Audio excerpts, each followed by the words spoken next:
Hey everybody, welcome to Raising Vibrations. You are Simon today, and in today's video we're going to be looking at the full moon in Virgo, and this is for the 27th of February 2021.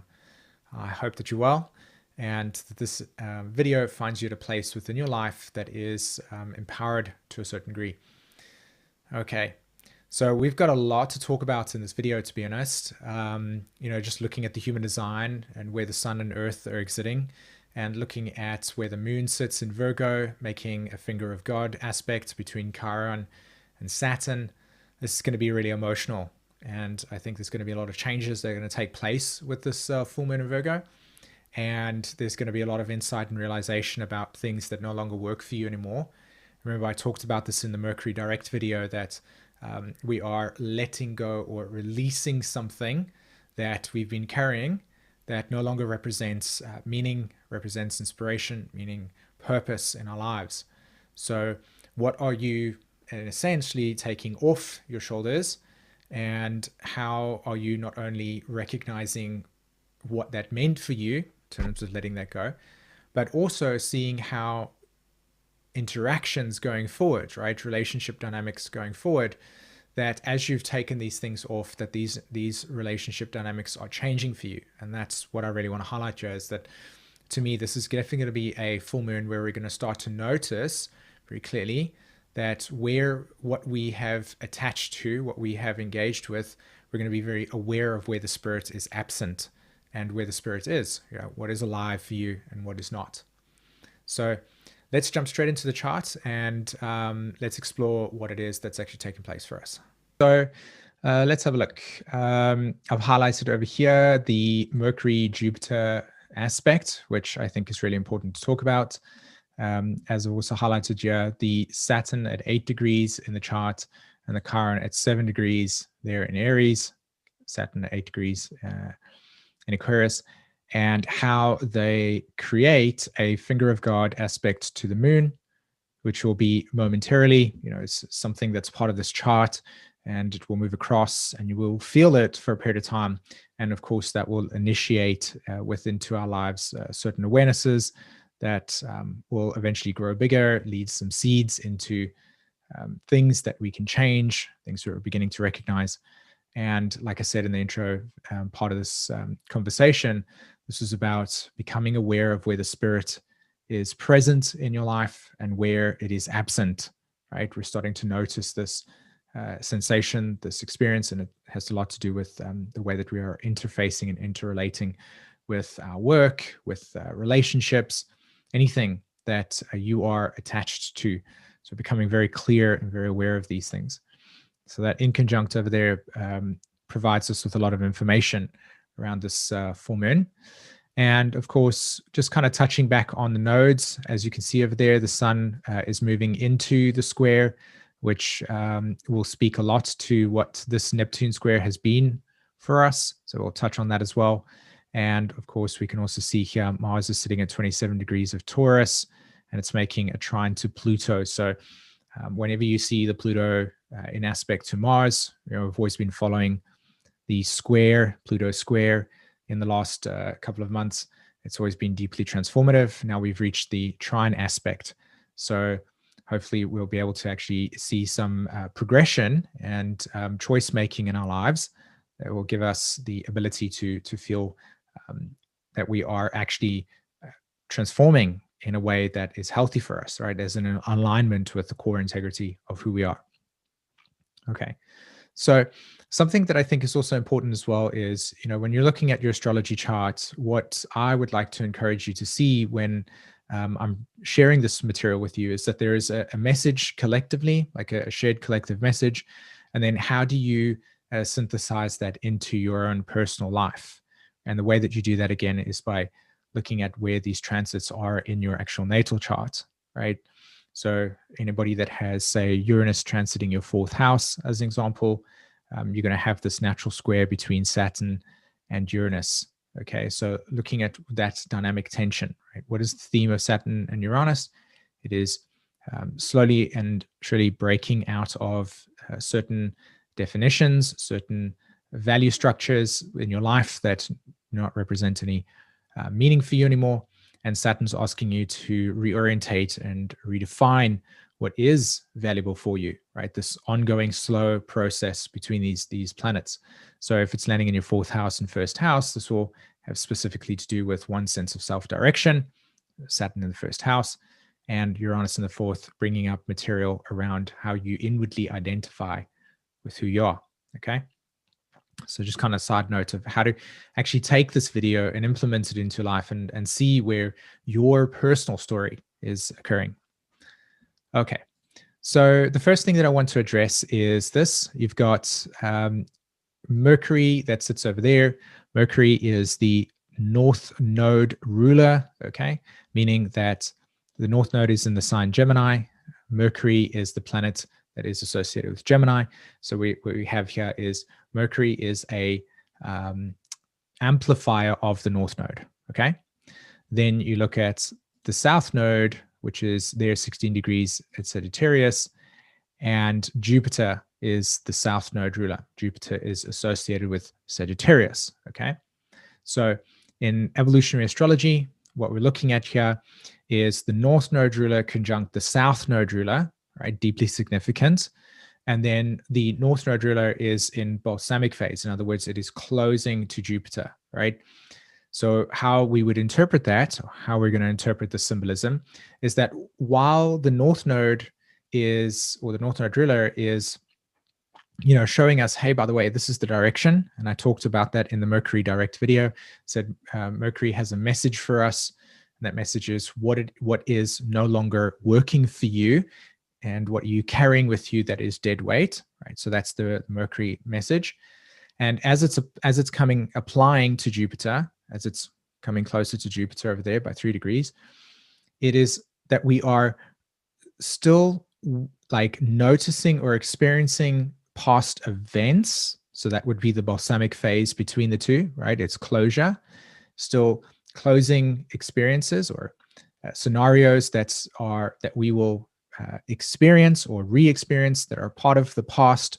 So the way that we will relate to them is, this is familiar.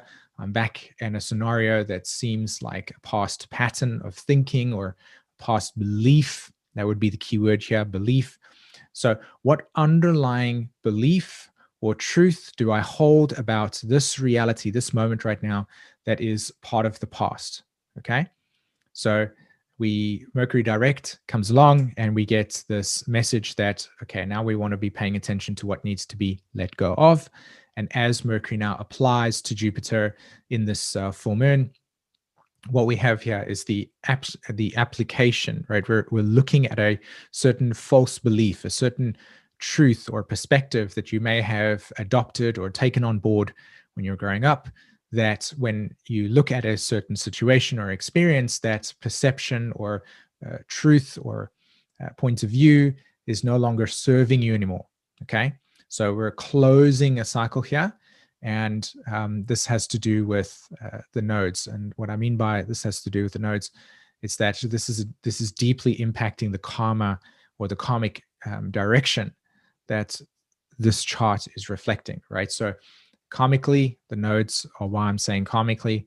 And then when you look at the nodes and the planets that are influenced with each other, these two are having a conversation and saying, what underlying perspective or truth are you holding on to that is ultimately reflecting a feeling of stuckness, a feeling of disorientation, or not feeling that you can move forward. So there's a need to think outside the box. There's a need to ask yourself the question, does this truth really serve me? Is this really the way that I truly believe about something, right? We're looking at an underlying cosmology or truth that needs to be liberated from, okay? So that message being clear. Now, what's also significant about that conjunction over there is that, according to looking at EA's perspective, what we're ultimately seeing here is old circumstances leading to new insights out of the experience of those old circumstances. So new insight, new formation of ideas and points of views, but not necessarily fully having the capacity to act on it yet. It's more about friction that comes along, the friction creates the awareness of something that needs to change, and then the illumination of, this is what is no longer working for me, right? So that's what that symbolism represents there. And you can see that they are both trining the North Node. So there's a deep impact here around moving forward, redefining things. It's important to redefine stuff here. Now, this aspect, Mercury was not direct when we had the new moon.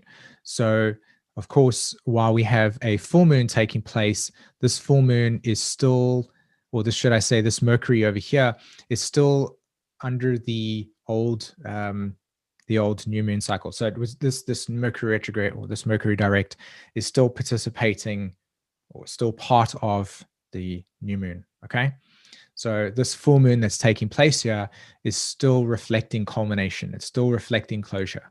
It's only when we have the new moon in Pisces will this process come into fruition completely. And then you'll notice that the energy moving forward, there's a freshness, there's a clearing of the air that will take place. Okay. So redefining stuff there. All right. Now let's go on to the finger of God aspect that's in the chart. Saturn sitting at 8 degrees, as you can see it over there. Now, you notice here I wrote Scorpio aspect and Virgo aspect, okay?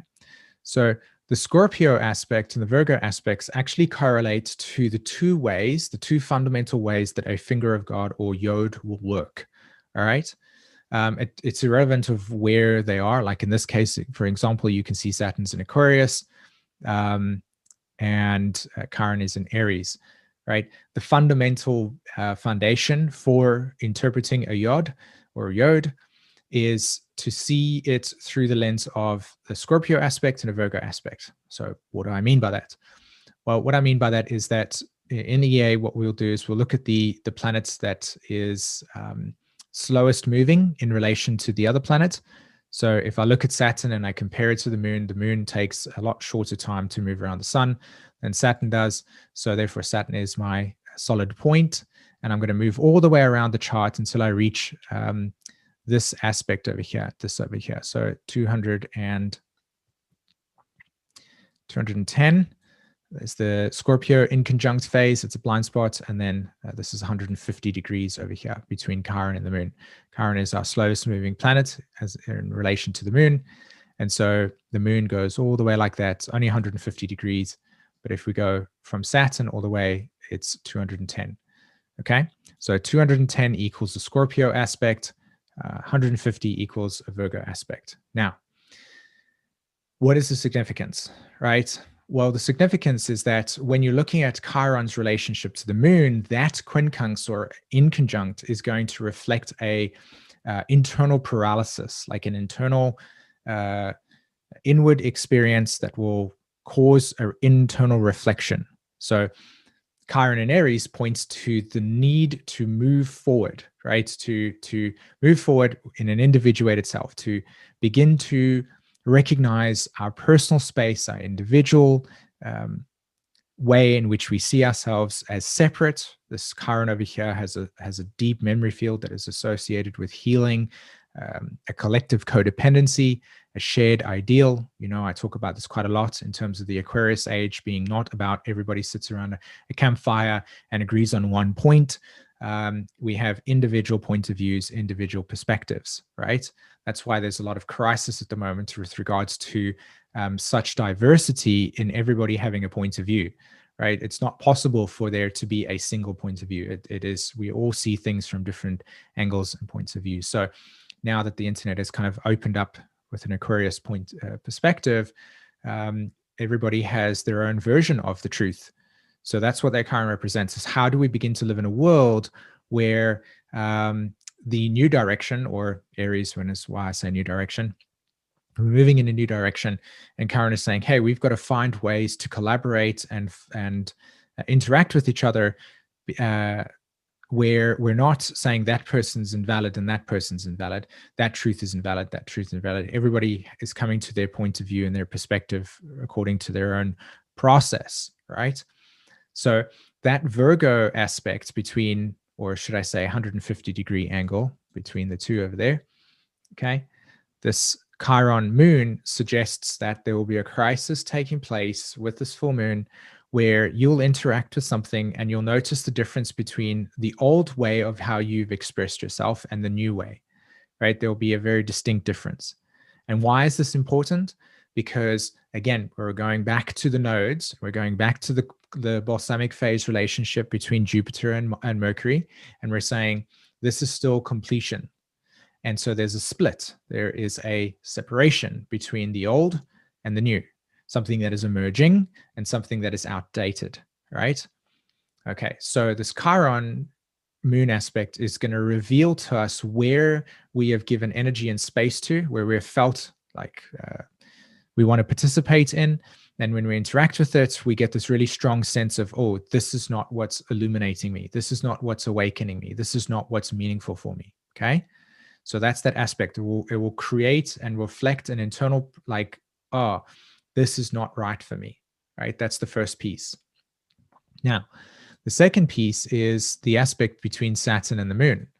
So the Scorpio aspect, this is yin and internal, right? And this is also yin, right? But this is an external process. Okay, and I'll show you why this one's yin and internal and the other one is external. The Scorpio aspect, or 210 degree aspect, is where when we step into a new experience or a new space, we are essentially limited by our growth, by our development in this area. So the 210 degree quincunx or inconjunct or Scorpio aspect reflects to us that as we emerge out of the old, the new paradigm also doesn't have the framework or structure laid down, right? Saturn in this case. So we are in a place where we're learning how to become aware of what it is that's not illuminating us, right? What's not really awakening for us.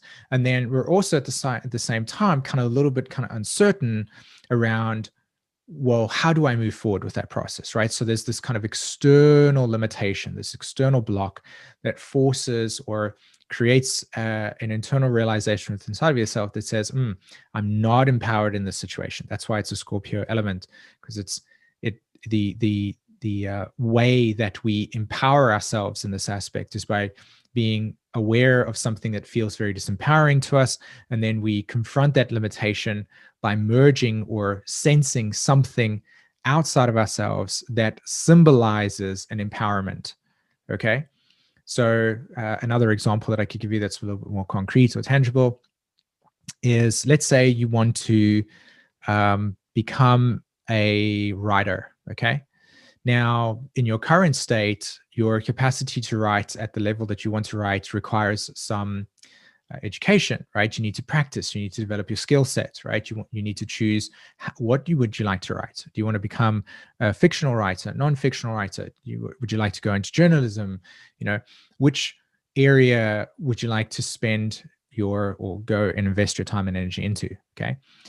Now, by noticing that there's this diversity, you have to ask yourself, okay, well, what's interesting to me? So let's say you say, okay, I want to be a fictional writer, right? Or a non-fictional writer. So you'll say, okay, that's what I want to do. You go over to a publishing house and you say, hey, I have this book. It's amazing. It's great. You hand it to them and they're like, who are you? Sorry, what? And, you know, there's a limitation, there's a block. You might inside of yourself identify with this sense of power or the sense of creative gift, but there are certain protocols, there are certain phases that one needs to go through in order to just rock up at a place and say, this is a book and I suspect, and I, think that you should just sell it, right? And create it and publish it, right? There's an internal process that takes place, or a blocking, an external blocking that takes place.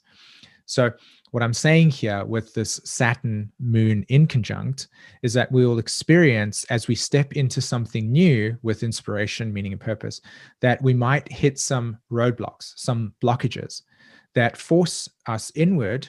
And when we are forced inward, we ask ourselves the question, how can I empower myself in this situation? What is it that I need to take the next step?